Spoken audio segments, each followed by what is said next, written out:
Hey fellow Degrassi fans, also Degrassi fan here again. Going to be reviewing Walking on Broken Glass Part 1, or also known in Canada, Gives You Hell. And this was, not Part 1, I mean Part 2, my bad. But this was a great episode, I really enjoyed it. So for the main plot, we have Drew again. And I say, I've been liking Drew plot so far in Degrassi Showdown. He kind of had the plots for all this week, the first week of Degrassi Showdown, and I enjoyed the plots in Degrassi Showdown. I know some people say, like some other players was like, oh, when his plots can end, but I really enjoyed his plots. I really enjoyed his plots overall, but I really enjoyed the plots in Degrassi Showdown. They're great plots. But this episode, we have to see Drew. He tries to try out for the I think the quiz team, which Bianca's on. He wants Bianca back to make things right. He gave her some blinging out with cell phone case. She doesn't want it. It's funny for this episode is like when he tried to try out. Casey was like, "Oh, I'm thinking in the wrong classroom," and he was like, "No, I want to try out." And Carter was like, "Yeah, but you have to be smart." And she was like, "You trying to say I'm not smart?" And he's like, "Yeah." Like, so Casey came in. So that was a funny part in the episode. He tries to join out. Casey gives him a paper of questions that you have to study these and have the answers to them. Tomorrow we quiz you. Later on it shows him Adam. Adam's trying to help him study, and Drew can get nothing right. He's like, Adam said, what's the country with the, I forget, he just said country with the longest line, I believe. And he said Asia, and Adam said country. He's like, West Asia? I mean, Lower Asia is pretty funny. You know, here's some funny parts in this episode. But then it starts to get to him. He's like, wait, he's like, Afghanistan. You're all the answers right. And he's like, I do it. But you know, I could do it. But you know, Adam, he yells, yay. But congratulations. But like something, you know, it's like Drew says, like my head, like that's too loud. So that's a little thing like something's wrong. But he should took the one time. He's like, that's loud. But later on, show him at school. He's auditioning for the club. And he walks out like he can't get nothing right. Like they show him with the hoodie and the glasses he's hiding. Like take it off. He starts taking the quiz. Like he gets all answers wrong. Even answers he got right when he's at Afghanistan and stuff, he gets that wrong. Like you can tell something's wrong with him. And he looks like he's out of it. So he's about to pass out. He says I have to go. He leaves, bumps Adam in the hallway. Adam's like, yo, how'd the thing go? He's like, just screw off. And Adam's like, whoa, what's wrong with you? And he's like, just back off, Gracie. And Adam's like, what the hell did you call me? He's like, I called you Adam. Long story short, he said I have to go. He faints on the floor because he faints on the ground because he faints on the ground, saying bad, and like he's like, okay, go call mom. It's not right. He wants in the hospital.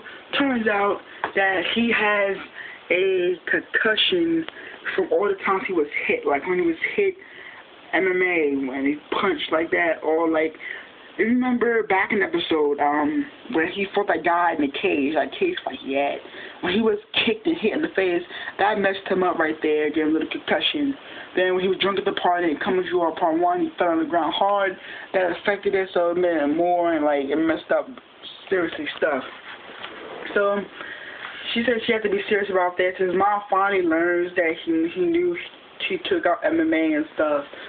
So later on, he's at the store trying to return back the cell phone case that Bianca didn't want.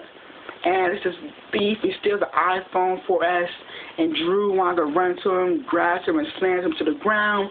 But it affects Drew because when he hit his head, when he gets up, he passes out. Bianca goes there because the guy, the clerk, he's all praising Drew like, you're a superhero. I've never seen nothing like that before. You're a superhero. And Bianca's like, why would you do that? Stupid. And Drew's like, well, the people thought it was pretty cool. And she says, well, I love you. He's like, you do? And the guy, enough for the guy comes, he's like, kiss. Like, he says that, like, you want him kissing. And that was the end of the main plot. They didn't really still no more of that. So Bianca and Drew got back together. Now for the subplot. And this subplot was pretty awesome. Okay, for the subplot, we had Eli and Becky.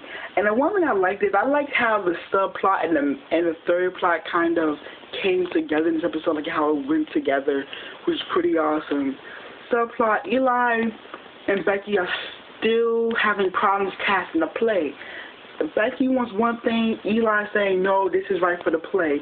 It has to be unique. But Becky doesn't want nothing. They have a tryouts, And this is where the third plot comes in, but I'm not going to talk about the third plot right now. I'm talking about after the subplot. They had tryouts. Eli sees Tristan perform, and he's like, we need him. He's unique. He's the only one that came with the original piece. Because he's sang, but then, like, he will speak, and he's sing again, and he will speak. Like, it's pretty awesome how he did that. He's like, we need him. Becky's like, well, we can't use somebody. He looks confused, so we can't use him. So basically, he sounds like he's gay and everything. So later on, Eli winds up saying, Tristan, you have the part of Juliet, and you're going to be Jules. I changed it to gay. I already talked to Mr. Simpson about it. Becky comes in mad, like, what are you doing? And he's like, she told Mr. Simpson about this. He's like, I already did, and he accepted. He said it was inspired. And they got fired. She's like, I cannot be a part of a play that chooses homosexuality as normal. And he's like, why are you serious about this? She's like, I quit. She storms out. But fortunately, she says, is it right? And Eli says, welcome to Degrassi, showing that nothing's really right at Degrassi. And that was an awesome subplot. I really enjoyed this episode, Raw. I think this will go down as one of my favorite episodes. You know, probably after this review, I'm probably going to watch it again. Because after the premieres, the night, like last night how it premiered, they show it again on TV. But for the third plot, now we have Maya, Tristan, and Campbell. And Tristan, he's still using Maya's account to try to talk to Campbell. But he tells Campbell that Maya's going to try for the play. So Campbell's like, congratulations, Maya. Let's try out. Just stay strong. Keep the stick nice, and you'll do great. But Maya's like, how come you can't tell me you're doing? He's like, because I'll tell him soon, but later. She's like, well, when you tell him, wouldn't he be pissed that it was you acting like me? He's like, yeah, but Tristan's special overall and all. So he goes off for try for the play. Like I said, he sings the audition. And Becky's like, okay, woo, I'll talk later. It's not definitely get a part. So he walks off, and he goes to talk to Campbell, because he texts Campbell as Maya and says, oh, I don't think I got the part, because on the sign, like, it says, like, all people got the role, like, it said Romeo Dave Turner, which they never showed him a tryout game, but it says Dave Turner as Romeo, and it says Juliet to be now. This is other guy said to be now. So he's like, I didn't get the chorus. So Campbell finds out, like, oh, because he thinking it's Maya didn't get it. So he's like, the play is stupid. That guy's a jerk. So you should go teach him a lesson. Like, speak your mind now. So Tristan says, yeah, I'll do that. But he slips up and says, no, I mean, I'll tell Maya to do it. He goes to Eli and is like, how come I didn't get a chorus? Like, how is this? And Eli's like, chill down. You have Juliet. He's like, I'm changing the play to Jules. Romeo and Jules. It's going to be a gay play. And she's like, well, he's over excited. Eli. He's about to faint. He's like this, oh, I'm excited. And Eli says, calm down.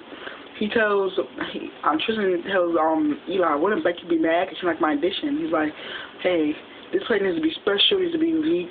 You have a talent, we need you for this play, and if it makes Becky mad in the process, even better. She's like, are you using me? He's like, do you mind? He's like, no, not at all.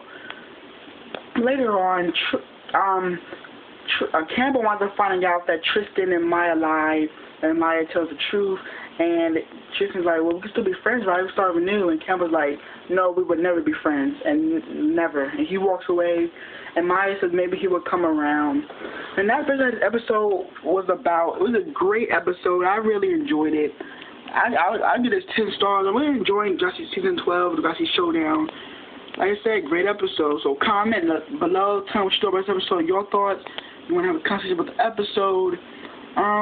Subscribe if you want, and rate, and like the video if you like my review. Thank you guys for watching. Until Monday for until Tuesday for my Got Your Money review with They're Gonna Be Poor. Thank you guys for watching. Bye.